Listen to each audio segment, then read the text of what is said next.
specialitatea casă.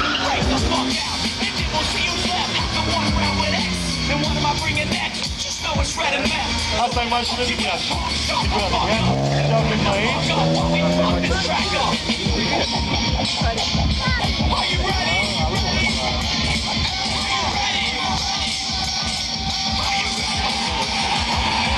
Trebuie să lăsați un pic mașinile. Vă rog frumos, vă implor, dați-vă un pic mai în spate. Un pic de tot. Cel puțin la start, dați-vă de tot.